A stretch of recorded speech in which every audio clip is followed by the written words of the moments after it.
Un país, dos realidades. Mientras el gobierno venezolano habla de una disminución de la pobreza, en las calles de la nación suramericana se respira desespero, desesperanza y hasta pánico. ¿Cuál es la verdad sobre la situación en Venezuela?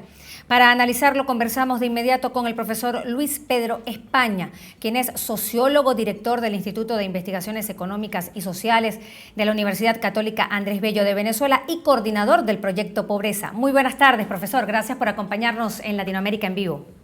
Buenas tardes, ¿cómo estás?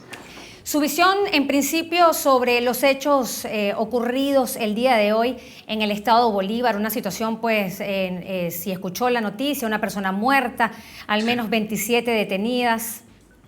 Sí, bueno, fíjate, yo creo que está comenzando a ocurrir lo que estábamos esperando. No es posible que tengamos un país sometido a un esquema de desabastecimiento casi que generalizado, 75% de desabastecimiento en los bienes más esenciales. Pues entonces, bueno, la población comienza a desesperarse, pues, ¿no? Además, lejos de reducirse el problema del desabastecimiento, más bien está empeorando. Y entonces esto está activando un conjunto de estrategias microsociales de algunos grupos que pueden ser calificados, ¿verdad?, de delincuenciales, como también pueden ser calificados sencillamente en otros casos de ciudadanos desesperados, donde después de largas colas, pues entonces cuando se llega a la puerta del establecimiento, pues el producto se terminó o no vuelve sino hasta la semana siguiente, y es realmente una situación de desesperación muy grande que está provocando este tipo de eventos, pues, ¿no? Lo que es triste, lo que es más terrible de esto es la respuesta que le da el gobierno. La respuesta que le da el gobierno apela nuevamente a la teoría de la conspiración, apela a la teoría de la desestabilización política y no entiende que lo que está ocurriendo es que tenemos un problema social gigantesco de empobrecimiento masivo. Quienes más sufren el empobrecimiento, por supuesto, son las personas que menos tienen con qué defenderse, y eso genera estas situaciones de tensión que eventualmente terminan en violencia. A propósito de lo ocurrido el día de hoy en el estado Bolívar, hace unos días veíamos a una señora llorar mientras hacía una cola para comprar alimentos. Ella dijo: tengo hambre.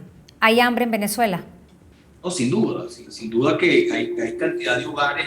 La encuesta que hicimos en el 2014 y que estamos comenzando a repetirla, las tres universidades, la Universidad Católica, la Universidad Central de Venezuela y la Universidad Simón Bolívar, ya registrábamos en la encuesta, en el segmento de nutrición, que cuando se le preguntaba a los hogares cuáles eran los 10 principales productos alimenticios que compraba y consumía la familia, pues teníamos en primer lugar carbohidratos, en segundo lugar carbohidratos y en tercer lugar carbohidratos. O sea, podía ser harina, arroz y pasta, o pasta, harina y arroz, y la proteína estaba por allá por el sexto o el séptimo lugar. El venezolano lo que está es tratando de llenarse la barriga, pues, ¿no? Eso es lo que está haciendo. Y eso, por supuesto, cuando tenemos un esquema en el cual el precio, digamos, de la harina fijado por el gobierno puede ser 3 o 4 veces más en el sector informal, pues entonces usted puede llenarse la barriga de esa manera, haciendo cola, o sencillamente no come.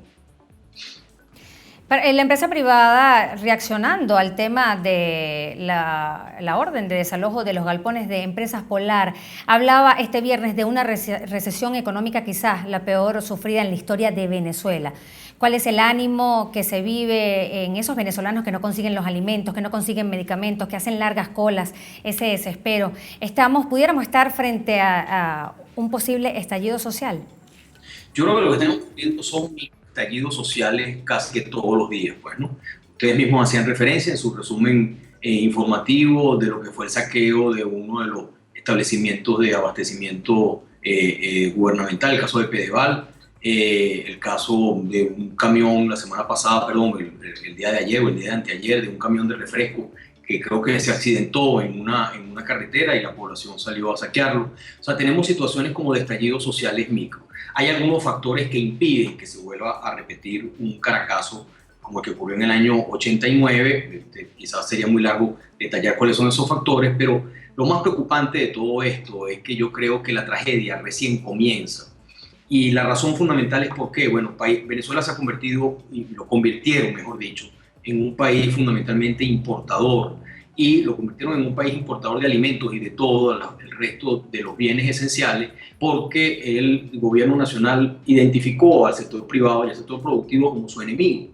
Por eso es que esta toma, ¿verdad? O esta afectación de los terrenos, de uno de los terrenos y galpones de almacenamiento de productos de Empresa Polar y de algunas otras empresas, sigue esa lógica, es una lógica de confrontación permanente con el sector privado. Nos han convertido en un país de importadores, y un país de importadores donde el precio del petróleo está cayendo, y el precio del petróleo está cayendo porque se inició hace 2 o 3 semanas una guerra de precios por conquista de mercado, por recuperación de mercado, y eso lo vivimos ya en el año 86. En el año 86, Arabia Saudita trató de recuperar mercado, aumentando la producción, pues el precio cayó a casi $10 por barril. Hemos visto cómo el precio del barril está cayendo en las últimas semanas, y eso lo único que hace es complicar la situación venezolana. Como le digo, esta situación de desespero, de intranquilidad, de crisis social profunda, es probable que lamentablemente recién esté comenzando o recién esté profundizándose,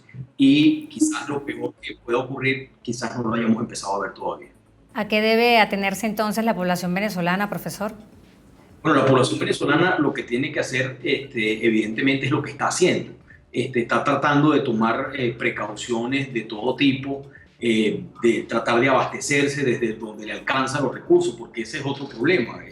El venezolano no puede, porque dependiendo del estrato social, algunos estratos sociales, digamos los estratos más altos, pueden generar algún tipo digamos, de almacenamiento dentro de sus hogares, pero la mayoría de los hogares esa no es la realidad. La mayoría de los hogares es que lo que entra se consume, y no hay excedente, porque tampoco hay excedente de ingresos, no hay ahorro, no hay forma de ahorrar. Y tenemos un impacto inflacionario de casi 200% para este año. Entonces, esto lo que pinta es una situación, digamos, de que el venezolano no estaba acostumbrado. Ya tenemos un comportamiento inflacionario, no importa si los economistas no se terminan de poner de acuerdo de si hay que llegar a 200, a 1000 o a 3000 para hablar de preinflación. Ya hay un comportamiento hiperinflacionario, y eso significa que el venezolano cobra lo que sea, ¿verdad? Llámese sueldo, llámese retribución por el trabajo informal, lo que sea, y sale corriendo a comprar lo que sea. Y sale corriendo a comprar lo que sea porque sabe que al día siguiente va a costar más caro. Esa situación es lo que provoca esas situaciones, digamos, de violencia, o de saqueos, o de posibilidades de saqueo. Por supuesto que uno lo que debe pedirle no es tanto al ciudadano que debe hacer, sino al gobierno qué es lo que debe hacer. El gobierno tiene que revisar de manera profunda su política económica, que por supuesto es un inmenso desastre, pero la historia de América Latina nos indica que los gobiernos, cuando entran en el callejón del populismo, y sobre todo del populismo radical, como es el caso nuestro, pues es muy difícil que se regresen. El Collor de Mello en el Brasil llegó a una inflación de 3000%, Alan García en el Perú también llegó a su país a unos niveles de inflación de 1000%. Cuando este tipo de gobiernos entran en esta lógica, la única forma de cambio es evidentemente un cambio político. Y ante esta hiperinflación de la cual está usted hablando, ¿en cuánto estaría la pobreza? Leíamos un estudio realizado por usted en el que se aseguraba que la pobreza ya está como se consiguió en el año 98, incluso 48%. Sí, ese fue el estudio que refería hace un rato de las universidades de la Católica, la Simón Bolívar y la Universidad Central. Es una encuesta social. Esa encuesta social eran unas encuestas que se hacían antes del inicio de este gobierno, antes del año 99, y nosotros utilizamos exactamente la misma metodología de no solamente estudiar pobreza. Lo que estamos estudiando en esa encuesta son condiciones de vida, porque hay componentes nutricionales, que hacía alguna referencia también hace poco, temas de inseguridad, etcétera, etcétera. Y hay un módulo, evidentemente, de pobreza en esa investigación, y ese módulo de pobreza lo que nos indica es que efectivamente teníamos un nivel de pobreza similar al del año 98. Se trata, por supuesto, de pobreza reciente, es decir, hogares que han caído en pobreza en los últimos 2 años. Ya estamos en campo para actualizar esa información para el año 2015, y realmente las cifras pueden llegar a ser realmente aterradoras. Nosotros podríamos este año romper el récord, digamos, de pobreza de ingreso que habíamos tenido desde que se ha medido. Bien, muchísimas gracias. Era la visión del sociólogo, profesor universitario Luis Pedro España. Gracias por acompañarnos en Latinoamérica en Vivo.